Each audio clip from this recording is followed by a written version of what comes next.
హరే కృష్ణ, అందరికీ స్వాగతం. మనం ఇప్పటి వరకు 28 అధ్యాయాలు చూసాము 11వ స్కందంలో. 28వ అధ్యాయం వచ్చేసి జ్ఞానయోగం.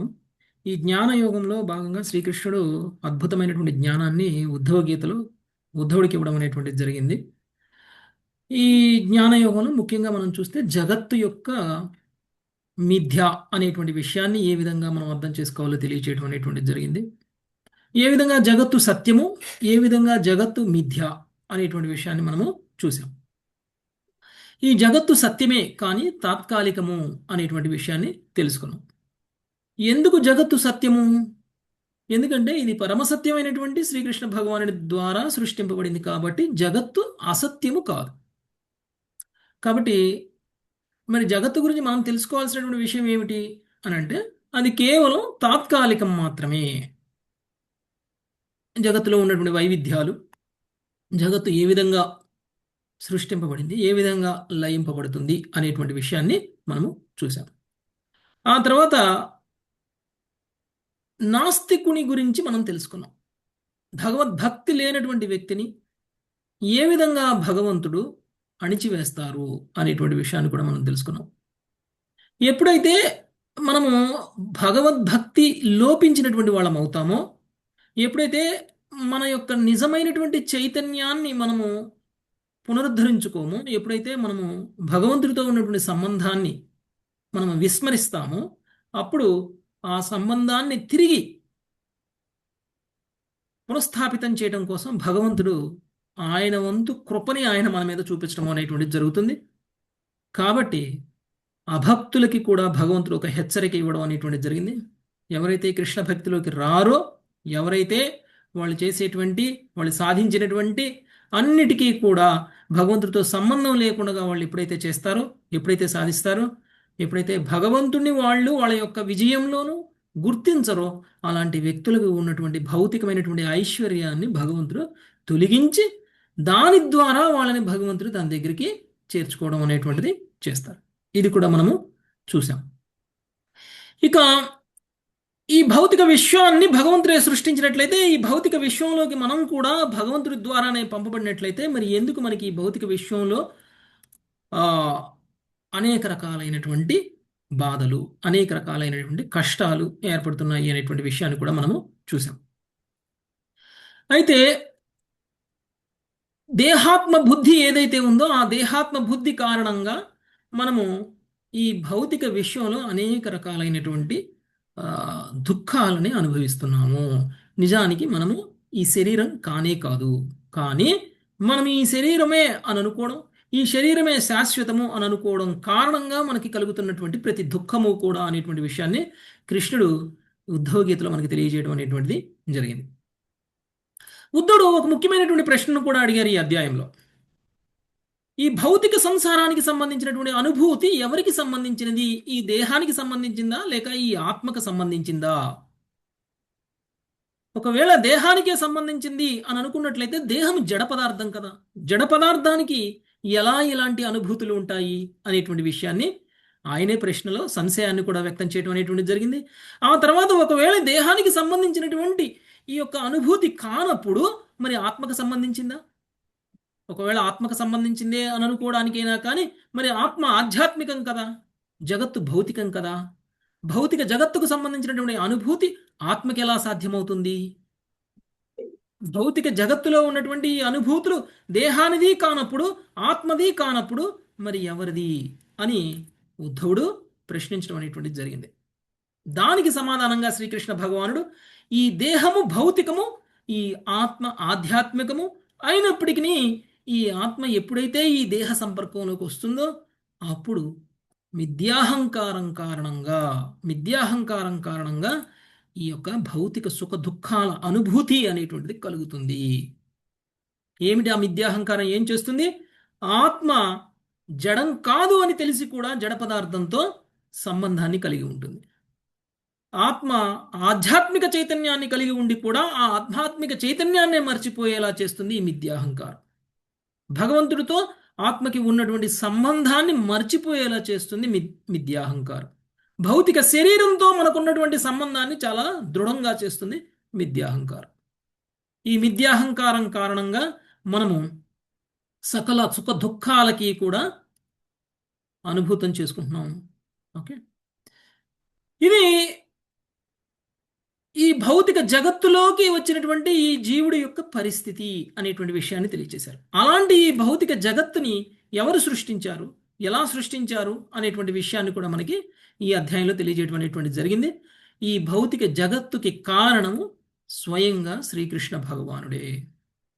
ఓకే, స్వయంగా శ్రీకృష్ణ భగవానుడే ఈ భౌతిక జగత్తుకు కారణమై ఉండి మరి ఎక్కడున్నారు శ్రీకృష్ణ భగవానుడు అంటే ఈ భౌతిక జగత్తులో ఉన్నారా అంటే ఎస్, ఉన్నారు. ఎలా తనను తాను ఈ భౌతిక జగత్తులో ప్రకటన చేసుకుంటున్నారు అనేటువంటి విషయాన్ని కూడా తెలియజేశారు. ఈ భౌతిక జగత్తులో కనిపిస్తున్నటువంటి ప్రతిదీ కూడా చైతన్యాన్ని కలిగి ఉండడానికి కారణం స్వయంగా భగవానుడే. అలాంటి భగవానుడు ప్రతి వస్తువులోనూ, ప్రతి వ్యక్తిలోనూ, ప్రతి విషయంలోనూ భగవంతుడిని కనుక మనం అనుభూతం చేసుకోగలిగితే నిజమైనటువంటి జ్ఞానాన్ని మనం పొందినటువంటి వాళ్ళం అవుతాం. భగవంతుడు ఆ విధంగా తనను తాను ప్రకటన చేసుకుంటారు. అంటే భౌతిక వైవిధ్యాలతో భగవంతుడు తనను తాను ప్రదర్శించుకోవడము అనేటువంటి దాన్ని మనకి శ్రీకృష్ణుడు ఇందులో తెలియచేయడం అనేటువంటి చెప్పారు. మరి అలాంటప్పుడు మనల్ని మనం ఎలా తెలుసుకోవాలి అనేటి దానికి కొంత జ్ఞానాన్ని కూడా ఇవ్వడం అనేటువంటిది జరిగింది. ఏదైతే మనం చూస్తున్నామో జడ పదార్థం, పంచభూతాలతో తయారు చేయబడినటువంటి జడ పదార్థాలు కానీ, లేదు అనంటే మిథ్యాహంకారం కానీ, లేదు అనంటే మనసు కానీ, లేదు అంటే బుద్ధి కానీ, ఇవన్నీ కూడా భౌతికాలే. ఇవన్నీ కూడా నువ్వు కాదు, ఇవన్నీ కూడా ఆత్మ కాదు. వీటన్నిటికీ వేరుగా ఉన్నటువంటిది ఏదైతే ఉందో అది మాత్రమే నీవు అనేటువంటి విషయాన్ని తెలియజేశారు. అంటే ఆత్మని జడ పదార్థం నుంచి వేరు చేసి ఆత్మకి సంబంధించినటువంటి జ్ఞానాన్ని అర్థం చేసుకునేటువంటి ప్రయత్నాన్ని చేయమని కృష్ణుడు మనకి తెలియజేశారు. ఓకే, ఈ జ్ఞాన ప్రక్రియలో మనం కొనసాగుతూ ఉన్నప్పుడు మనం అందరం కూడా భక్తిలో పురోగమిస్తూ ఉంటాము. కానీ ఈ ఆత్మకి సంబంధించినటువంటి జ్ఞానాన్ని పొందేటువంటి ప్రక్రియలో మనకి అనేక ఆటంకాలు ఎదురవుతాయి. మనము పూర్తి జ్ఞానాన్ని పొందినట్లయితే మనల్ని ఎవరూ కూడా ఏమీ చేయలేరు. ఎవరూ కూడా మనల్ని మన యొక్క గమ్యానికి చేరుకోకుండా ఆపలేరు. అటు ఇటు కాకుండా జ్ఞానం ఉన్నప్పుడు మాత్రమే మనకి వచ్చేటువంటి అడ్డంకులు ఏవైతే ఉంటాయో వీటి వలన మన గమ్యాన్ని తప్పి మనం మన లక్ష్యాన్ని వదిలేసేటువంటి మార్గాన్ని కూడా మనకి ఏర్పడతాయి అని కృష్ణుడు మనకి హెచ్చరిక చేశారు. ఆరంభ దశలో ఉన్నటువంటి భక్తులకి కృష్ణుడు చేసినటువంటి హెచ్చరిక ఏంటండి? దేవీ దేవతల రూపంలో, కుటుంబ సభ్యుల రూపంలో, బంధువుల రూపంలో, మిత్రుల రూపంలో మనల్ని భక్తిలో పురోగమించకుండా చేస్తారు. కాబట్టి మనం అందరం నిష్ఠాస్థాయికి వచ్చేంత వరకు చాలా జాగ్రత్తగా ఉండాలి. భగవద్భక్తిలో నిష్ఠాస్థాయి ఎప్పుడు వస్తుందండి? నిష్ఠాస్థాయి అనర్థాలన్నీ తొలగిపోతాయి, అనర్థ నివృత్తి జరిగి నిష్ఠాస్థాయికి రాకముందు మన యొక్క నమ్మకం చాలా కోమలంగా ఉంటుంది. ప్రస్తుతం మనం అనర్థ నివృత్తి దాటామా?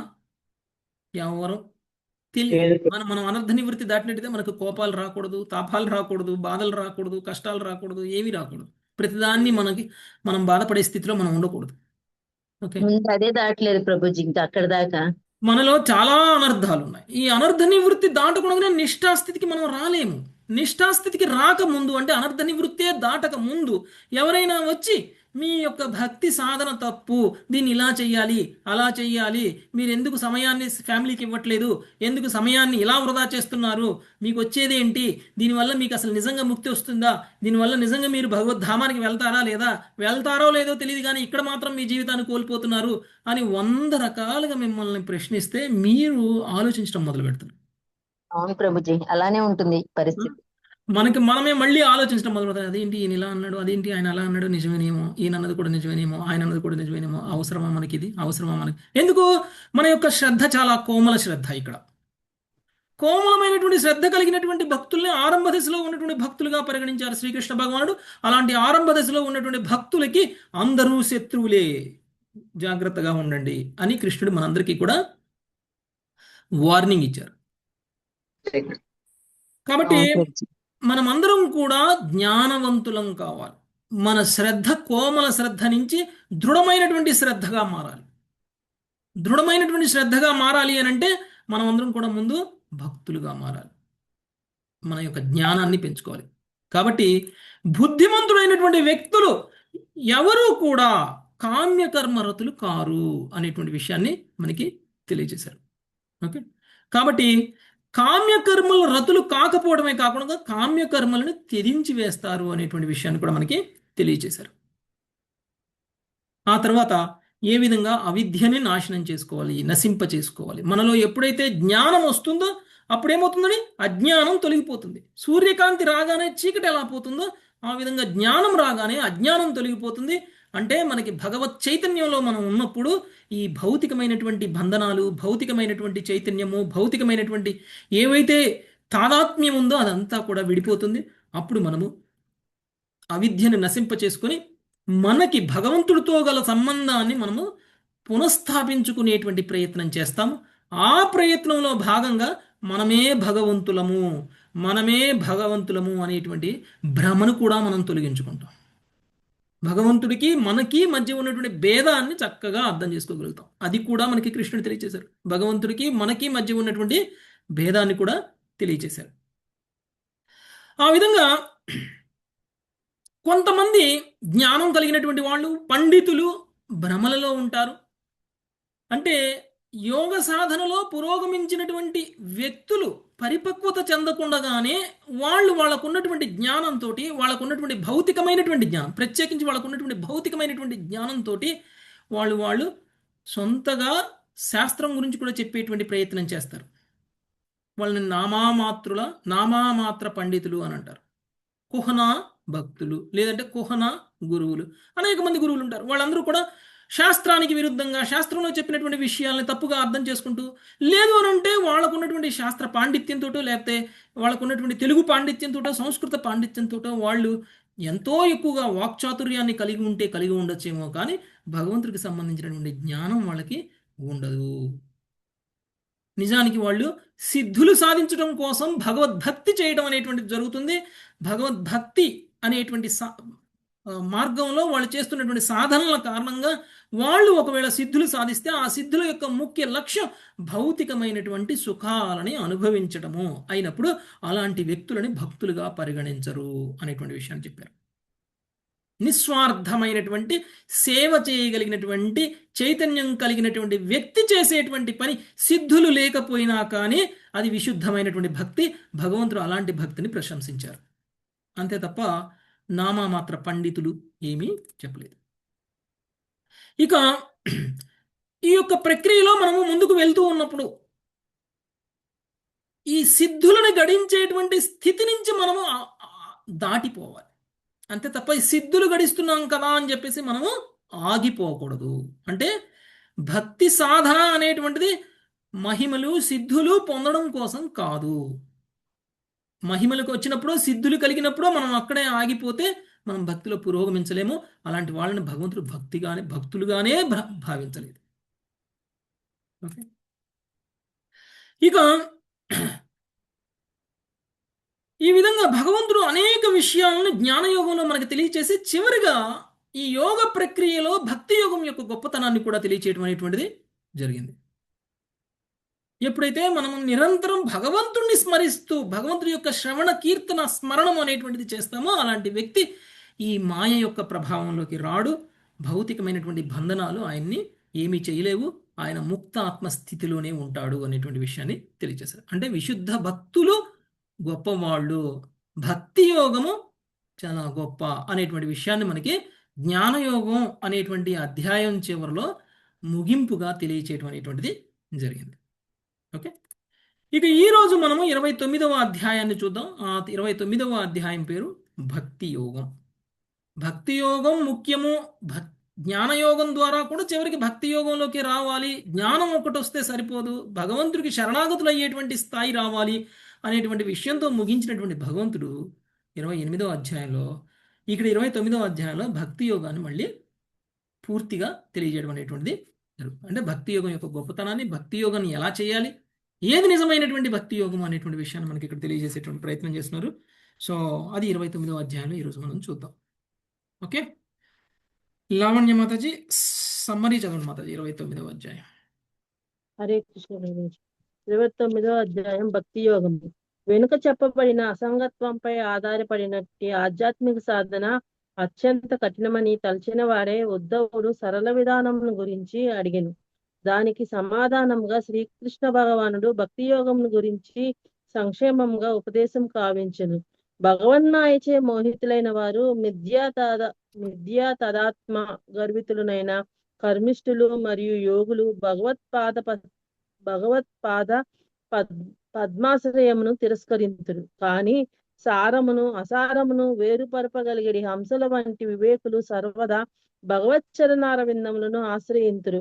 అంతరమును అంతరమునందు దైత్య గురువుగాను బయట స్వీయోపమానం ద్వారా బోధించుడు గురుదేవుని గాను స్వయంగా భగవానుడే జీవుని అమంగళములన్నింటినీ తొలగించి అతని స్వరూపమును వెల్లడి చేయును. మనుజుడు తన చిత్తమును భగవంతుని అందే లగ్నమునర్చి ఆ దేవదేవుని కొరకే సమస్త కర్మలను నిర్వహించవలెను. భక్తులు వసించడి భగవద్ధామముల వలన అతడు సకల లాభమును పడేయవలెను. అతడు భగవంతుని సేవించుచు యాత్రా మహోత్సవములను నిర్వహింపవలెను. సకల జీవులను శ్రీకృష్ణుని నివాసంగా నెరుగుటచే అతడు సర్వత్రా సమదర్శనమును పొందును. ఆ విధంగా అసూయ అహంకారాది దోషగుణములన్నీయును తొలగిపోవును. దీనిని మనసులో ఉంచుకొని వాడే భక్తుడు తన గర్వితులకు బంధువులను భేద దృష్టిని లౌకికమైన సిగ్గును విడిచి కుక్కలు చండాలుకైనను సాష్టాంగ దండ ప్రణామము చేయవలెను. సకల జీవులు యందు భగవంతుని సన్నిధిని చూడజాలనంత వరకు మనుషుడు ఆ రీతిగా ఎల్లరకు దండ ప్రణామములు చేయుచు మనోవాక్కాయములను ఉపయోగించి భగవద్ దర్శనము కావింపవలెను. ఈ నిత్యమగు భక్తి యోగ విధానము దివ్యమైనది, స్వయంగా భగవంతుని చేతనే సుస్థాపితమైనది కనుక కించిన్ మాత్రమైనను పరాజితము లేదా నిష్ఫలము కాబోదు. మనుషుడు అనన్య భక్తితో ఆత్మ సమర్పణము కావించుకొనినప్పుడు భగవానుడు విశేషంగా ప్రసన్నుడగును. ఆ విధంగా అతడు భగవంతునితో సమానంగా ఐశ్వర్యమును బడేటుకు యోగ్యుడై అమృత తత్వమును పొందును.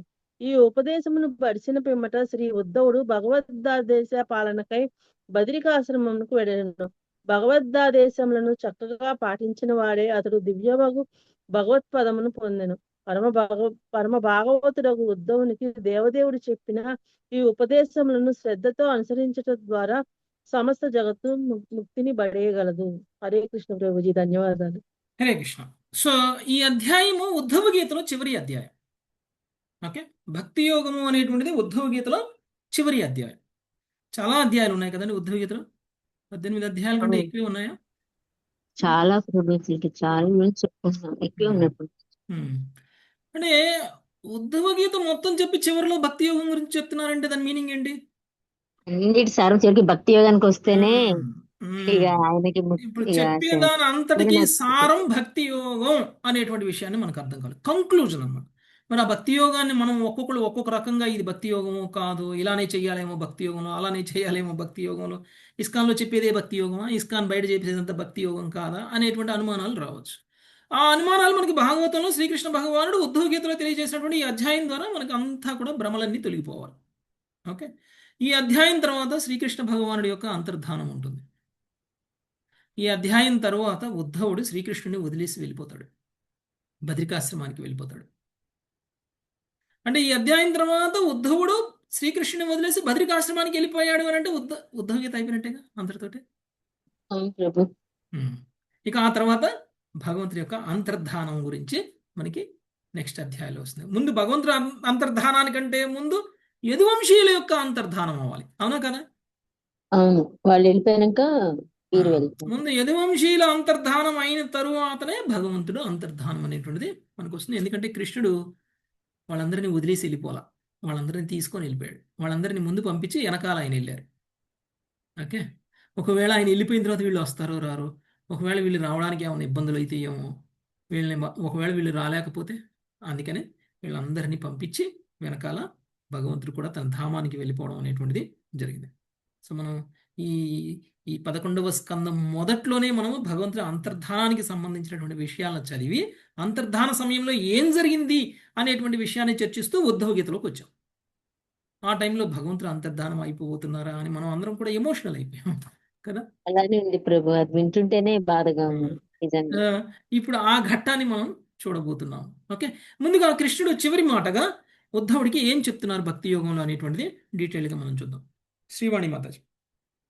శ్రీ ఉద్ధవ ఉవాచ శ్రీ ఉద్ధవ ఉవాచ సుదుస్తరామిమాం మన్యే యోగచర్యామనాత్మనః ఉదుస్తరామి మాం మన్యే యోగచర్యామనాత్మనః యతాంజసా పుమాన్ సిద్ధ్యేత్ తన్మే బ్రూహ్యంజసాచ్యుత. యథాంజసా పుమాన్ సిద్ధ్యేత్తన్మే బృహ్యం జసాచ్యుత. శ్రీ బుద్ధుడు పలికెను, అచ్యుత, నీచే వర్ణితమైనట్టి యోగ విధానము మనోవిగ్రహము లేనట్టి వానికి అత్యంత కఠినమని నేను తెలిచెదను. కనుక దీనిని మనుజుడు సులభముగా వనరించగలిగడి విధమును సరళ వాక్యములో నాకు వివరింపుము. ఓకే, నువ్వు భక్తి యోగం చాలా గొప్పది, భక్తి యోగంలోకి రావాలి అనేటువంటి విషయాన్ని అయితే తెలియచేశావు. కానీ నాకు తెలిసినంత వరకు ఇలాంటి భక్తి యోగ విధానం అనేటువంటిది మనోనిగ్రహం లేకపోతే చాలా కష్టం. ఇంద్రియాలన్నింటినీ నియంత్రించాలి. ఇంద్రియాలన్నింటినీ నియంత్రించాలంటే ముందు మనసుని నియంత్రించాలి. మనసు నియంత్రణ ఎవరికైనా సాధ్యమవుతుందా? ఎవరైనా చాలా మనసును కష్టం. బంధించగలరా? గాలినైనా బంధించచ్చేమో కానీ మనసుని ఆ. బంధించలేమంటారు. సో మనసు నియంత్రణ అనేటువంటిది అసాధ్యం. మరి మనసే నియంత్రణ లేకుండా నువ్వు చెప్పినటువంటి యోగ విధానాన్ని అనుసరించడం అనేటువంటిది సాధ్యం కాదు అని నాకు అనిపిస్తుంది. కాబట్టి దీన్ని సరళంగా ఎలా చేయాలో నాకు తెలియచేయి అనేటువంటి విషయాన్ని ఇక్కడ సరళంగా మనుషుడు సులభంగా ఉనరించగలిగేటువంటి విధానాన్ని సరళ వాక్యాలలో నాకు వివరింపము. పెద్ద పెద్ద సంస్కృత పదాలు వద్దు నాకు. సరళ వాక్యాలలో నాకు వివరించు, అసలు నేను ఎలా చేయాలి. మనం చాలా గొప్ప గొప్ప మాటలు పెద్ద పెద్ద సంస్కృతం ఇంగ్లీష్లో మాట్లాడామనుకోండి, మనకి ఇది అలానే చెప్పాడా, ఇలానే చెప్పాడా, ఇలా అంటే దాని మీనింగ్ ఇదేమో, దీని మీనింగ్ అదేమో అని మనకు డౌట్లు వస్తాయి కదండి. మళ్ళీ మనం తప్పుగా అర్థం చేసుకుని తప్పుగా ఆచరించేటువంటి అవకాశం ఉంటుంది. అందుకని ఉద్ధవుడు అలాంటి అవకాశం ఇవ్వట్లేదు. సరళ వాక్యాల్లో మాకు తెలియజేయండి అని అంటున్నారు. అంటే ఒక మాట చెప్తే ఆ మాటకి 10 మీనింగ్లు ఉండకూడదు. ఓకే, ఒక మాటకి ఒకే మీనింగ్ ఉండాలి. అప్పుడే కదండి అది సరళమైనది. సరళత్వం అంటే ఏంటి? తేలికగా ఈజీగా అర్థం అవ్వాలి. తేలిగ్గా ఈజీగా 10 రకాల మీనింగులు తీయకూడదు ఒక మాటలోంచి. ఓకే, అలాంటి మాటల్లో తెలియచేయమని అన్నారు. ఎందుకంటే మనందరికీ కూడా సొంత ఫిలాసఫీలు ఉన్నాయి. మనం అందరం కూడా చాలా మందిని ఆల్రెడీ నమ్ముతూ ఉన్నాం. వాళ్ళు చెప్పిన సిద్ధాంతాలని నమ్ముతాం. కాబట్టి వాళ్ళు చెప్పింది కరెక్ట్ ఏమో, వాళ్ళు చెప్పిందే కృష్ణుడు చెప్తున్నాడేమో అని అనుకునేటువంటి ప్రమాదం కూడా ఉంది. అందుకని సరళ వాక్యాల్లో మాకు తెలియచే వాళ్ళు చెప్పేది తప్పు, మీరు చెప్పేదాన్ని మేము కరెక్ట్గా అర్థం చేసుకోవాలి అని ఇక్కడ ఉద్ధవుడు మన కోసం అడుగుతున్నారు. నిజంగా ఉద్ధవుడికి తెలియక కాదు, ఉద్ధవుడు మనల్ని ఉద్ధరిస్తున్నాడు ఇక్కడ కదండి. ఎందుకంటే మనకి సరళ వాక్యాల్లో సూటిగా చెప్తేనే అర్థమైద్ది, ఇండైరెక్ట్గా చెప్తే మనకు అర్థం కాదు. 10 మీనింగ్లుండి చెప్తే మనకు అర్థం కాదు. 10 మీనింగ్లుండి చెప్తే మన గ్రూప్లో ఉన్న 10 మంది 10 రకాలుగా ఆచరణ మొదలు పెడతారు. అలా కూడా చెప్పాడు, ఇలా కూడా చెప్పాడు అని. ఓకే, అందుకనే సరళ వాక్యాల్లో చెప్పమని ఉద్ధవుడు ప్రశ్నిస్తున్నాడు. నెక్స్ట్ 2వ శ్లోకం మంగతాయర్ మాతాజీ. ప్రాయశః పుండరీకాక్షా యుంఝంతో యోగినో మనః. హరే కృష్ణ, దండవత్ ప్రణామాలు. ప్రాయసః పుండరీకాక్ష యుజంతో యోగినే మనః విషీదంత్య సమాధానాన్ మనో నిగ్రహకర్షితాం. విషీదన్యానామధానాన్ మనో నిగ్రహకర్షితాః. హరే కృష్ణ. కమలనైనా మనస్సును తెరపరుచుటకెత్తించడి యోగులు సమాధి స్థితిని పొందుటలో అసమర్థత కారణమున భంగపాడు కురియగుచుందురు. ఆ విధముగా వారు మనోనిగ్రహయత్నంలో మిక్కి ప్రయాస పడుచుందురు. హరే కృష్ణ. ప్రేపోద వారి భాషణం. భగవద్దాశ్రయం లేనప్పుడు యోగి పరమాత్మపై మనస్సును లగ్నమనర్చడి కఠిన కార్యమును శీఘ్రముగా నిరుత్సాహపడును. హరే కృష్ణ. ఓకే, ఏ విషయంలో అయినా సరే పరిపూర్ణత సాధించాలి అని అంటే కేవలం అదే విషయానికి సంబంధించినటువంటి పనులు చేయాలి, అదే విషయం గురించి మనం ఆలోచించాలి, అదే విషయం గురించి మనం కలలుగానాలి. అవునా కదా? భౌతికంగా సక్సెస్ సాధించాలన్నా కానీ మనం ఏదైతే గమ్యాన్ని పొందాలి అనుకుంటున్నామో, ఆ ఏదైతే లక్ష్యాన్ని మనం పెట్టుకున్నామో ఆ లక్ష్యం మన కళ్ళ ముందు ఎప్పుడు కనిపిస్తూ ఉండాలి. అవునా కదా? కళ్ళు మూసినా కళ్ళు తెరిచినా ఆ లక్ష్యమే మన మనసులో ఉండాలి.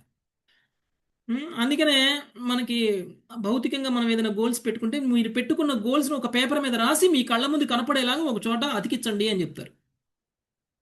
నేను ఒక లాయర్ అవ్వాలి అని అనుకున్నాను అనుకోండి, నేను ఒక లాయర్ అవ్వాలి అని ఒక పేపర్ మీద రాసి దానికి ఎప్పుడు మనం నిద్ర లేచినా, నిద్రపోవడానికి, పడుకోవడానికి మనం మంచం మీద పడుకున్నా కానీ మన కళ్ళ ముందు అది కనపడాలి. అప్పుడే ఆ వ్యక్తి అది సాధించగలుగుతాడు, లేకపోతే సాధించలేడు.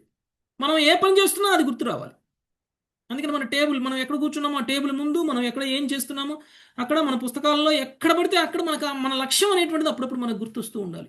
ప్రతి రోజులో 10 సార్లైనా మనకు గుర్తు రావాలి మన లక్ష్యం. అప్పుడే మనం చేసేటువంటి ప్రతి పని మన లక్ష్య దిశగా ఉంటుంది.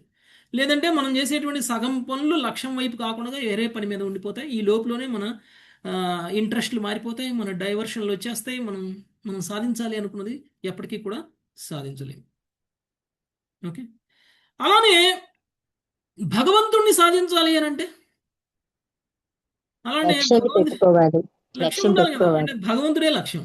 మరి అప్పుడు ఏం చేయాలి? భగవంతుడిని అక్కడక్కడ అవును. ఫోటోలు పెట్టుకోవాలి మన ఇంట్లో. ఏ గదిలో పోయినా కానీ అంతే భగవంతుడే కనపడాలా. అంతే ప్రభు, అంతే. కళ్ళు మూసుకున్నా భగవంతుడే కనపడాలా, కళ్ళు తెరుచుకున్నా భగవంతుడే కనపడాలా, నిద్రపోయినా భగవంతుడే కనపడాలా, కలలో కూడా భగవంతుడే కనపడాలా. అప్పుడే మనకు లక్ష్యాన్ని సాధించగలుగుతాం, లేకపోతే సాధించలేం. ఆ స్థితినే సమాధి స్థితి అని అంటారు. ఓకే, అలాంటి స్థితిని సమాధి స్థితి అని అంటారు. అలాంటి సమాధి స్థితిని చేరుకోవడము అనేటువంటిది సాధ్యమయ్యే పనేనా? కృష్ణ ఎవరికైనా భక్తి భావంలో ఉంటే సాధ్యం ప్రభు. అది చాలా కష్టతరమైనటువంటి విషయం. కాబట్టి మనసు ముందుగా స్థిరపడాలి. మనసులో 100 ఆలోచనలు ఉండకూడదు, 100 విషయాలు ఉండకూడదు. ఒక విషయం నుంచి ఇంకొక విషయానికి, ఇంకొక విషయం నుంచి ఇంకొక విషయానికి మనసు ఎప్పుడూ కూడా కోతి గనక గెంతినట్టు గెంతకూడదు. అందుకని మనసుని కోతితో పోలుస్తారు, అవునా కదా? మీ అందరి మనసు కోతేమో, నా మనసు మాత్రం కళ్ళు దాగిన కోతి. ఓకే, ఇంకా ఎక్కువ గెంతుతుంది. నా కోసం మాది కూడా అంతే ప్రభు, అంతకంటే ఎక్కువ. కాబట్టి అలాంటి కోతిలా గెంతే మనసుని గెంతకుండా ఆపాలంటే అది దాన్ని సాధ్యమయ్యే కరెక్ట్ పని కాదు. కూర్చోబెట్టాలి, ఇంత కష్టం. అది అసమర్థమైనటువంటి పని. కాబట్టి ఈ మనసు కారణంగా మనం చెయ్యాలి అనుకున్నటువంటి పని చెయ్యలేకపోతున్నాము. ఈ మనసు కారణంగా మన లక్ష్యాన్ని మనం సాధించలేకపోతున్నాము. మరి అలాంటి మనసుని నిగ్రహంతో ఉంచటము చాలా ప్రయాసతో కూడుకున్నటువంటి పని. ఓకే, సో అంటే మనసు కంట్రోల్ అనేటువంటిది భక్తిలో పురోగమించడానికి మొట్ట విషయం మనం తెలుసుకోవాల్సినటువంటి విషయం, అవునా కదా? సో అలాంటి మనసుని కంట్రోల్ చేయడానికి ఏం చేయాలో తెలియచేసేటువంటిదే అదే. అంటే ఇప్పుడు కృష్ణుడు ఏం చెప్పబోతున్నాడు? మనం మనసుని నియంత్రించడానికి మనం ఏం చేయాలని చెప్పబోతున్నాడో అదే భక్తి సాధన. మనం చేస్తున్నటువంటి 16 మాలల జపం, శ్రవణం, కీర్తనం. ఓకే, సో అది మనకి ఇక్కడ తెలియజేయబోతున్నారు. నెక్స్ట్ 3వ అధ్యాయం 3వ శ్లోకం, మంజులత మాతాజీ. అథాత ఆనంద దుషుం పదాంభుజం అథాత ఆనందదుఘం పదాంబుజం హంసాశ్రయేరన్నరవిందలోచనం హంసాశ్రయేరన్న అరవిందలోచన సుఖం ను విశ్వేశ్వరయోగ కర్మభిస్ సుఖం ను విశ్వేశ్వర యోగ కర్మభిస్ త్వన్మాయయామి విహతానమానినాం. త్వన్మాయయామి విహతానమానినః. అరవిందాక్ష విశ్వేశ్వర, అందువలన హంసల వంటి జనులు పూర్ణానంద మూలముకు నీ పాద పద్మములనే పరమానందముతో ఆశ్రయింతురు. కానీ యోగ కర్మాభిమానులైన వారు నిన్ను ఆశ్రయింపక నీ మాయచే పరాజితులగుదురు. భాష్యము: కేవలము భగవదాశ్రయమును స్వీకరించుటచే మనుజుడు ఆధ్యాత్మిక పూర్ణత్వమును సాధించగలడని శ్రీ ఉద్ధవుడు నొక్కి చెప్పుచున్నాడు. ఆ విధముగా చేసేటి వారులు హంస అనగా పరమ వివేకులకు మానవులు అని పిలువబడుదురు. ఆధ్యాత్మిక ఆనందమునకు అసలైన మూలముకు భగవత్ చరణాన విందములను వారు కనుగొనగలిగి ఉంటటయే దానికి కారణము. యోగ రంగమునందు లేదా సాధారణ లౌకిక యత్నములచే పొందబడేటి వాటిచే ఆకర్షితులయ్యేటి వారు లేదా గర్వితులయ్యేటి వారు వినమ్రముకు భగవత్ చరణాగతి యొక్క పరమ లాభమును గుర్తింపజాలని యోగ కర్మభిః అను పద సముదాయము సూచించును. సాధించిన వాటి భగవంతుని పట్ల కన్నను తన యత్నము పట్లనే మిగులు ఆకర్షితులై ఇందురు. వినమ్రముగా శ్రీకృష్ణ భగవాను ఆశ్రయించుటచే మనుజుడు కృష్ణ భక్తి భావన పథమునందు సులభముగాను శీఘ్రముగాను పురోగమించి భగవద్ధామమును చేరగలడు. Thank you Prabhuji. Hare Krishna. Okay, అరవిందాక్ష Visweswara, అందువలన హంసల వంటి జనులు పూర్ణానంద మూలమగు నీ పాద పద్మములచే పరమానందముతో ఆశ్రయింతురు. నిజంగా హంస అంటే హంస కేవలం స్వచ్ఛతని మాత్రమే స్వీకరిస్తుంది హంస, పాలని. ఇక్కడ హంస అంటే విశుద్ధమైనటువంటి భక్తుడి గురించి మాట్లాడుతుంది, ప్యూర్ డివోటీ గురించి మాట్లాడుతుంది. ఓకే, సగం సగం డివోటీల గురించి మాట్లాడలా. ఓకే, సో ఇలాంటి పూర్ణమైనటువంటి చైతన్యంలో, భగవత్ చైతన్యంలో ఉన్నటువంటి వ్యక్తులు హంస లాంటి వాళ్ళు అనమాట. అందుకని ఎక్కడ హంస, భాగవతంలో ఎక్కడ హంస వచ్చినా కానీ అది విశుద్ధ భక్తుణ్ణి సూచిస్తుంది. ఓకే, విశుద్ధ భక్తుల్ని సూచిస్తుంది. అలాంటి విశుద్ధ భక్తులు ఎందుకు పూర్ణానందంతో ఉంటారు ఎప్పుడూ కూడా? విశుద్ధ భక్తులకి ఐశ్వర్యాలు ఎక్కువ ఉంటాయి కాబట్టి. వాళ్ళకి ఆత్మానందం, ఆత్మలో రమిస్తుంటారు, ఆనందాన్ని ఎందుకు అలా? పొందుతారు. మనసు కంట్రోల్ ఆనందం చేసుకోగలిగితే వాళ్ళ యొక్క హృదయంలో స్థాపించుకుంటారు కదా. విశుద్ధ కోరికలు ఉండవు భక్తులకి ప్రభుజీ. ఎందుకో విశుద్ధ భక్తులు భగవదంశాలు అన్ని కరెక్ట్ గా ప్యూర్ గా తెలుసుకుంటారు. ఎక్కడికెక్కడికో ఎందుకు పోతారు మాతాజీ? ఈ శ్లోకం ఇచ్చిందని చదవండి. ఓకే, ఆయన పాద పద్మాలను ఆశ్రయిస్తారు. అది మర్చిపోయి అన్ని చెప్తారేంది మీరు? ఉం? భగవంతుడి యొక్క పాద పద్మాలను ఆశ్రయించినటువంటి వ్యక్తులకు మాత్రమే పూర్ణానందం లభిస్తుంది, కానీ వేరే ఎవరికీ లభించదు. అలాంటి భగవంతుడి యొక్క పాద పద్మాల ఆశ్రయం అనేటువంటిది కేవలం హంస లాంటి వాళ్ళు మాత్రమే చేస్తారు, కానీ భౌతికంగా లౌకికంగా ఉన్నటువంటి వ్యక్తులు చేయరు. ఓకే, అంటే మన మనసు నియంత్రింపబడాలి, మన మనసులో ఉన్నటువంటి కోరికలను మనం నియంత్రించాలి, మనసు వలన మన యొక్క గమ్యాన్ని మర్చిపోయే విధంగా ఉండకూడదు అని అంటే మనం ఏం చేయాలి? ఫస్ట్గా భగవంతుడి యొక్క పాదపద్మాలని ఆశ్రయించాలి. ఓకే, భగవంతుడికి రూపమే లేదండి, భగవంతుడు ఒక నిరాకార బ్రహ్మం అండి అనే వాళ్ళకి పాదపద్మాలు దొరకవు. దొరుకుతాయా? భగవంతుడికి రూపం ఉంటేనే కదా పాదాలు ఉండేది. రూపమే లేని భగవంతుడికి పాదాలు ఉంటాయా? పాదాలు ఉంటాయి కానండి రూపం ఉండదండి అని ఎవరైనా అంటారా? ఏమీ ఉండదు ప్రభు. కాబట్టి పాదాలు ఉన్నాయంటే చేతులు కూడా ఉన్నట్టే, చేతులు కూడా ఉన్నాయంటే శరీరం అంతా ఉన్నట్టే, శరీరం అంతా ఉందంటే ఆకారం ఉన్నట్టే, మొహం కూడా ఉన్నట్టే. అన్ని ఆ ముఖానికి కళ్ళు, ముక్కు, చెవులు, నోరు అన్నీ ఉన్నట్టే. ఓకే, అవన్నీ ఉంటేనే పాదాలు కూడా ఉంటాయి. కాబట్టి నిరాకార బ్రహ్మాన్ని ఆశ్రయించినటువంటి వాళ్ళకి ఇలాంటి మనసు ప్రశాంతత ఉండదు, మనసు నియంత్రణ ఉండదు. కేవలం మనసు నియంత్రణ ఎప్పుడు ఉంటుంది? సాకార రూపాన్ని ఆశ్రయించినప్పుడు, ప్రత్యేకించి భగవంతుడి యొక్క పాదపద్మాలని ఆశ్రయించినప్పుడు. ఓకే, అప్పుడు మాత్రమే వాళ్ళకి అది ఉంటుంది. లేదు అని అంటే మాయతో పరాజితులమవుతాం. ఎంత గొప్పవాడైనా సరే మాయతో పరాజితులు అవ్వాల్సిందే. ఎంత గొప్ప యోగ తపస్సు చేసినటువంటి వ్యక్తులైన, లక్షల సంవత్సరాలు, వేల సంవత్సరాలు తపస్సు చేయగలిగినటువంటి వ్యక్తి, మనసును నియంత్రించగలిగినటువంటి వ్యక్తి కూడా మాయతో పరాజితుడు ఎప్పుడవుతాడు? తన యొక్క ధ్యాన లక్ష్యం, తన యొక్క తపస్సు లక్ష్యం భగవంతుడి యొక్క పాదపద్మాలు కానప్పుడు. ఓకే, అందుకనే భౌతికంగా తపస్సు చేసినటువంటి ఎవరూ కూడా ఇలాంటి మనశ్శాంతిని పొందినటువంటి వాళ్ళు లేరు. ఉన్నారా ఎవరైనా? హిరణ్యకశిపుడు, రావణాసురుడు గొప్ప గొప్ప తపస్సులు చేశారు, అనుక్షణం వాళ్ళు భయపడ్డారు. అవునా కదా? ఏ విధంగా అయితే మనము భౌతికంగా ఏదో సాధించాలని రాత్రింబవళ్ళు కష్టపడతాం. రాత్రింబవళ్ళు ఇప్పుడు ఒక కలెక్టర్ అవ్వాలనుకున్న వ్యక్తి, ఒక లాయర్ అవ్వాలనుకున్న వ్యక్తి, ఒక డాక్టర్ అవ్వాలనుకున్న వ్యక్తి, ఒక ఇంజనీర్ అవ్వాలనుకున్న వ్యక్తి, వాళ్ళు ఎంత కష్టపడతారో చూసారా? ఐఐటిలో ర్యాంకు కొట్టాలంటే ఎంత కష్టపడాలి? రాత్రి పగలు చదువుతారు. ఒక పగలే చదవరు, రాత్రి కూడా చదువుతారు. ఏ కొద్ది గంటలో వాళ్ళు నిద్రపోతారు. అంత కష్టపడతారు. ఇదంతా తపస్సేనా కదా? ఇదంతా తపస్సే. ఈ తపస్సు అంతా చేసిన తర్వాత వాళ్ళు అనుకున్నది సాధిస్తారు. సాధించిన తర్వాత వాళ్ళ మనసులో అలజడిపోతుందా? వాళ్ళ జీవితంలో దుఃఖాలు పోతాయా? టెన్షన్లు పోతాయా? భయం పోతుందా? అనుక్షణం భయం పెరుగుతూ ఉంటుంది కానీ తగ్గదు. రావణాసురుడు మొత్తం విశ్వాన్నే శాసించగలిగాడు, నవగ్రహాలను కూడా బంధించగలిగాడు, కానీ అనుక్షణం భయపడ్డాడు. ఎటు నుంచి రాముడు వస్తాడో, ఎక్కడి నుంచి రాముడు వస్తాడో, ఎప్పుడు వచ్చి చంపేస్తాడు, నేనేమైపోతాను, సీత ఎక్కడుంది, సీత ఎక్కడ లేదు, అక్కడెక్కడుంది, ఎప్పుడూ కూడా ఆయన టెన్షన్లోనే ఉన్నాడు. మరి ఆయన సాధించింది ఏంటి? అంత భౌతికంగా గొప్ప స్థితిలో ఉన్నటువంటి వ్యక్తికి కొంచెమన్నా యాంగ్జైటీ, కొంచెమన్నా టెన్షన్ పోయిందా? పోలా. ఓకే, కాబట్టి భగవంతుడి యొక్క పాదపద్మాలని ఆశ్రయించనటువంటి వ్యక్తి భగవంతుడి యొక్క మాయని ఆశ్రయించినట్లు. మీకు ఒక కథ చెప్పాను ఇంతకుముందు. ఒక ఒడ్డు మీద ఉన్నటువంటి ఒక చేపలు పట్టేవాడు వల వేస్తే ఆ వలకి చేప దొరకకూడదని ఆ చేప ఏం చేసింది? ఆయన పాదాల దొరికి దగ్గరికి వెళ్ళింది.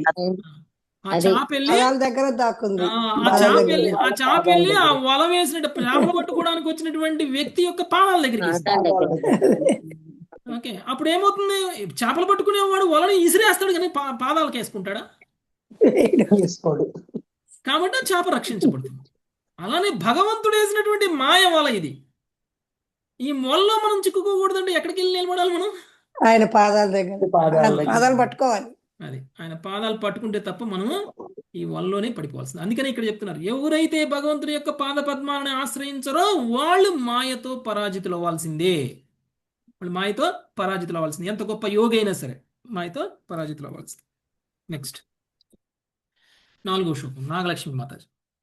కించిత్రమచ్యుత తవైతదశేష బంధో కించిత్రమచ్యుత తవైతదశేషబంధో దాసేష్వనన్య శరణేషు యదాత్మసాత్వం దాసేష్వనన్య శరణేషు యదాత్మసాత్వం యో రోచయత్సహ మృగై స్వయమీశ్వరాణం యో రోచయత్సహ మృగై స్వయమీశ్వరాణం శ్రీమత్కిరీట తటపీడిత పాదపీఠః శ్రీమత్కిరీట తటపీడిత పాదపీఠః. ప్రభు అచ్యుత, నీ అనన్య శరణాగతి పొందిన దాసులకు నీవు పరమ సన్నిహితుడవట ఆశ్చర్యకరం ఏమీను కాదు. శ్రీరామచంద్రునిగా నీవు అవతరించినప్పుడు బ్రహ్మాది దేవతలు దేదీప్యమానముకు తమ కిరీటాగ్రములతో నీ పాదపీఠమునకు నమస్కరించుచుండగా హనుమంతుడు వంటి వారు నీ అనన్యాశ్రమమును స్వీకరించిన కారణమున వారి పట్ల నువ్వు విశేషము అనురాగమును ప్రదర్శించి ఉంటివి. భాష్యము. భగవద్భక్తులు భగవంతుని నిర్హేతుక కరుణ చేతనే సంపూర్ణంగా జయప్రదులయ్యెదరు. నందమహారాజు, గోపికలు, బలిచక్రవర్తి వంటి మహాభక్తులకు శ్రీకృష్ణుడు ఒక్కొక్కప్పుడు ఆధీన స్థితిని స్వీకరించి ఉండెను. బ్రహ్మాది దేవతలు తమ కిరీటాగ్రములను పాదపీఠమునకు తాకించుటకై వరుసలో నిల్చున్నను శ్రీరామచంద్రుడు హనుమదాది వానరములకు అత్యంత సన్నిహితమగు స్నేహమును వసలియండు. అట్లే జింకల పట్ల, గోవుల పట్ల, బృందావనందుడి కరువుల పట్లను శ్రీకృష్ణుని అనురాగం విఖ్యాతమై ఉన్నది.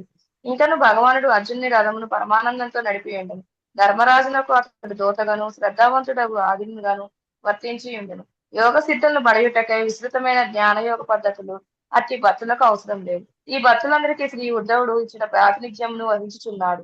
ప్రత్యక్షమగు భగవత్ సేవ రుచిని పొందిన వారికి జట్లమగు జ్ఞానయోగ విధానం ఎంత మాత్రము ఆకర్షణీయులు కావని అతడు నిష్కపటముగా భగవంతునికి తెలుపుతున్నాడు.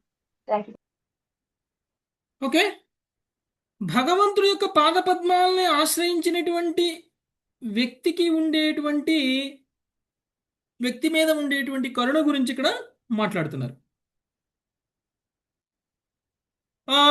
హనుమంతుడి గురించి చెప్తున్నారు.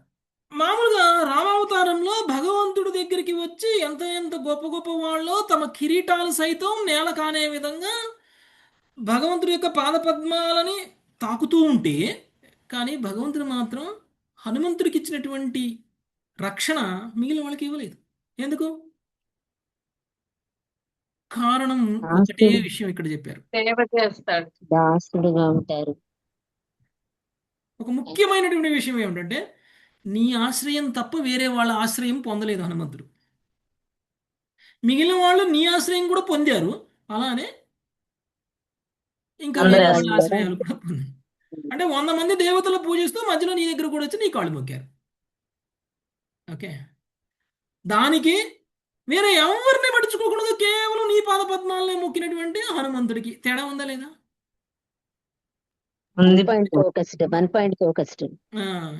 అందుకనే భగవంతుడు తన విశుద్ధ భక్తులు అంటే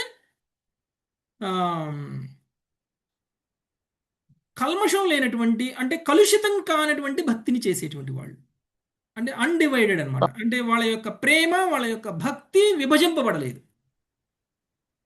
ఒకదాని మీద ఫోకస్. కేవలం భగవంతుడి మీద మాత్రమే వాళ్ళ యొక్క ప్రేమ, భక్తి అనేటువంటిది ప్రకటించడం జరిగింది. అందుకనే రాముడు ఒకసారి ఒక బుక్ మీద పేర్లన్నీ రాసి పెట్టుకుని ఉంటే హనుమంతుడు వెళ్ళి, ఏంటిది ఈ బుక్ అంటే ఏంటిది, ఇందులో ఏంటి ఇంతమంది పేర్లు ఉన్నాయంటే, వీళ్ళందరూ నా గొప్ప భక్తులు అన్నాడు. ఏంటి వాళ్ళ ప్రత్యేకత అంటే వాళ్ళు నిరంతరం నన్నే స్మరిస్తూ ఉంటారు అని అంటే. అయితే అందులో నా పేరు ఉండాలి కదా, చూపించు చూపించు అంటే మొత్తం బుక్ అంతా చదివినా కానీ ఎక్కడ హనుమంతుడి పేరు లేదు. అదేంటి మరి, రాముడు నన్ను గొప్ప భక్తుడు అని అంటున్నాడు, మరి అందరూ ఎప్పుడు నిరంతరం ఆయన్నే స్మరించేటువంటి వ్యక్తుల యొక్క లిస్టులో నా పేరు లేకపోవడం ఏంటి అని హనుమంతుడు అనుకున్నారు. హృదయం అప్పుడు రాముడు నన్ను పక్కన ఇంకో బుక్ ఉంది చూడు, ఆ బుక్ ఓపెన్ చేసి చూడు అని అన్నాడు. అందులో ఫస్ట్ పేరు హనుమంతుడిది ఉంది. అదే మరి ఈ లిస్టులో ఉంది, ఈ లిస్టులో లేదంటే నేను నిన్ను ఎప్పుడు స్మరించట్లేదా, నా పేరు నీ లిస్టులో ఎందుకు చేర్చలేదు అని అంటే వీళ్ళందరూ నన్ను స్మరించేవాళ్ళు, ఆ బుక్లో ఉన్న వాళ్ళందరినీ నేను స్మరిస్తా అని చెప్పారు. ఓకే, అంటే హనుమంతుడి యొక్క గొప్పతనం ఏమిటి అని అంటే మనం అనుకునేటువంటి గొప్ప గొప్ప భక్తుల యొక్క లిస్టులో కూడా ఆయన పేరు లేదు. అంతకంటే గొప్ప అంటే భగవంతుడే నిరంతరం స్మరించేటువంటి వ్యక్తుల యొక్క లిస్టులో ఉన్నాడు. అలాంటి వ్యక్తుల్లో ఇంకొక గొప్ప వ్యక్తి ఎవరో తెలుసా? హనుమంతుడు లాంటి గొప్ప భక్తుల లిస్టులో ఇంకొక వ్యక్తి ఉన్నారు. స్వయంగా భగవంతుడే నిరంతరం గుర్తుపెట్టుకునేటువంటి వ్యక్తి. బలి చక్రవర్తి అజామిల్ విభీషణుడు ప్రభుజీ, చక్రవర్తి. విభీషణుడు అనుకుంటా. ప్రహ్లాదుడు ప్రహ్లాదుడు ప్రహ్లాద్ మాత్రం అంటే ఏ అవతారం శివుడు ప్రభు. విదురుడు, రాముడిని శ్రీల ప్రభుపాద. అవునండి. విదురుడు ఎస్ ప్రభు. విదురుణ్ణి భగవంతుడు గుర్తుపెట్టుకున్నారు. చివరికి అంతర్ధాన సమయంలో కూడా విదురుని గుర్తుపెట్టుకున్నారు. ఓకే, యాక్చువల్గా విదురుడు తీర్థయాత్రలన్నీ చేస్తూ ఉద్ధవుడి దగ్గరికి వచ్చేసరికి ఉద్ధవుడు చెప్తాడు, అంతర్ధాన సమయంలో కృష్ణుడు నాతోనే ఉన్నాడు, ఆ సమయంలో నాకు నీ గురించి చెప్పారు, నువ్వు నా దగ్గరకు వస్తావు, నువ్వు నా దగ్గరకు వచ్చినప్పుడు నేను నీకు ఏం ఉపదేశం ఇవ్వాలి అనేటువంటి విషయాన్ని నాకు కృష్ణుడు చెప్పాడు అని అంటే విదురుడు ఎమోషనల్ అయిపోయాడు. ఆహా, మన మరణ సమయంలో మనం భగవంతుని గుర్తుంచుకోవాలి అని అనుకుంటే భగవంతుడు అంతర్ధాన సమయంలో నన్ను గుర్తుపెట్టుకున్నాడు అంటే నేను ఎంతో అదృష్టవంతుడిని అని అనుకున్నాడు కదా. అంటే భగవంతుడు ఎవరిని గుర్తుపెట్టుకుంటాడండి? ఎవరిని పడితే వాళ్ళని గుర్తుపెట్టుకుంటాడా? మనం భగవంతుని గుర్తుపెట్టుకుంటే భగవంతుడు తన విశుద్ధ భక్తుని గుర్తుపెట్టుకుంటాడు. అవునే కదా. అంటే అసలు చాలా పరవశించిపోయాడు. ఉమాపతి ప్రభు మీట్లో ఉండాలి. ఓకే, సో అది విదురుడి యొక్క గొప్పతనం. సో ఆ విధంగా మనం చూస్తే భగవంతుడే మనల్ని గుర్తుపెట్టుకునే స్థాయిలో మన భక్తి ఉండాలంటే అలాంటి భక్తులని మనం అనుసరించాలి. అలాంటి భక్తులు ఎలా ఆ స్థానాన్ని పొందారు, ఎలా ఆ స్థాయిని పొందారు అనేటువంటిది మనం చూడాలి. అంటే భగవంతుడి యొక్క కరుణ కృప తన భక్తుల మీద, తనను ఆశ్రయించినటువంటి, తనను మాత్రమే ఆశ్రయించినటువంటి వాళ్ళ మీద ఎలా ఉంటుంది అనేటువంటి. మీరు ఆలోచించండి, ఇప్పుడు మీ కుటుంబ సభ్యులు ఉన్నారు, మీ బంధువులు ఉన్నారు, మీ పిల్లలు 100% మీ మీద ఆధారపడి ఉంటారు, మిమ్మల్ని ఆశ్రయించి ఉన్నారు. అలాంటి వ్యక్తి తిన్నాడా లేదా, సరిగా పడుకున్నాడా లేదా, నిద్ర పడుతుందా లేదా, వాడికి సంబంధించినటువంటి యోగక్షేమాలన్నీ మీరు తెలుసుకుంటారు ఫోన్ చేసి. మరి ఒకవేళ ఆయన మీతో లేకపోతే, అదే బంధువుల పుత్రులైతే, బంధువుల కొడుకులైతే, మీ సిస్టర్ కొడుకునైతే మీరు పట్టించుకుంటారా అలా? లేకపోతే మీ బ్రదర్ కొడుకునైతే మీరు అలా అడుగుతారా? రోజు ఫోన్ చేసి తిన్నావా లేదా, పడుకున్నావా లేదా అడుగుతారా మీరు? ఎందుకు? నేను అడగకపోతే ఏమైంది, వాళ్ళ అమ్మ వాళ్ళ నాన్న ఉన్నారుగా అడగడానికి అని అనుకుంటారు. అని వాడి జాగ్రత్తలు చూసుకునే వాళ్ళు వేరే వాళ్ళు ఉన్నారులే అనుకుంటారు. ఏంటి తేడా ఇద్దరికి? మీ కొడుక్కి మన వాళ్ళు మన మీద ఆధారపడ్డారు ప్రభుజీ. మన మీద పూర్తిగా ఆధారపడినటువంటి వ్యక్తికి మనం ఇచ్చేటువంటి రక్షణ మన మీద ఎంతో కొంతే ఆధారపడినటువంటి వ్యక్తికి మనం ఇవ్వం. ఎందుకు? 10% మన మీద ఆధారపడి 90% ఇంకొకరి మీద ఆధారపడుతున్నప్పుడు మనం ఏముంటామంటే వాళ్ళు చూసుకుంటారులే, అవునా కదా. మనం చూసుకోకపోయినా వాళ్ళు చూసుకుంటారులే అని అనుకుంటాం. మనం నష్టపోయేది ఏంటి అని అంటే ఎవరికి వాళ్ళు అలానే అనుకుంటారు. మనం 10 మంది మీద ఆధారపడామనుకోండి, తలా కొంచెం ఒకసారి వాళ్ళ ఇంటికి ఒకసారి వీళ్ళ ఇంటికి పోయి వారానికి 7 రోజులు ఉంటే 7 రోజులకి 7 ఇళ్లలో నిద్రపోయి 7 ఇళ్లలో భోజనం చేసామనుకోండి, ఏమనుకుంటారు? ఎవరు పట్టించుకోరు. ఎవరు పట్టించుకోరు. అందుకనే దేవతలు కూడా అంతేగా ప్రభు, దేవతలు కూడా దేవతారాధన కూడా అలాంటిదే. 100 మంది దేవతలకు పూజిస్తే ఏ దేవతకు ఆ దేవత నా దగ్గరికి అప్పుడప్పుడు వస్తాడు, రెగ్యులర్ పోయే దేవతలు వేరే ఉన్నారులే వాళ్ళు చూసుకుంటారులే అనుకుని ఏ దేవత ఆ దేవత వదిలేస్తాడు మనల్ని. ఓకే? అప్పుడు మనల్ని లాస్ట్కి ఎవరు దొరకదు, ఎవరు చూడరు, ఎవరు కరుణించరు. కాబట్టి మనము మూలమైనటువంటి శ్రీకృష్ణ భగవానుడి యొక్క పాదపద్మాలను మాత్రమే ఆశ్రయించాలి. అప్పుడే ఆయన మన యొక్క రక్షణని కూడా బాధ్యతగా తీసుకుంటారు. Okay, next. ఓకే, ఇక్కడ ఆపుదాం అంతది 4 శ్లోకాలు చదువుకున్నాం. Thank you very much. Hare Krishna. వంశా కల్పతరుభ్యశ్చ కృపా సింధుభ్యః పతితానాం పావనేభ్యో వైష్ణవేభ్యో నమో నమః. హరే కృష్ణ హరే కృష్ణ హరే కృష్ణ కృష్ణ కృష్ణ హరే హరే హరే రామ రామ రామ హరే హరే. హరే కృష్ణ ప్రభుజీ, హరే కృష్ణ.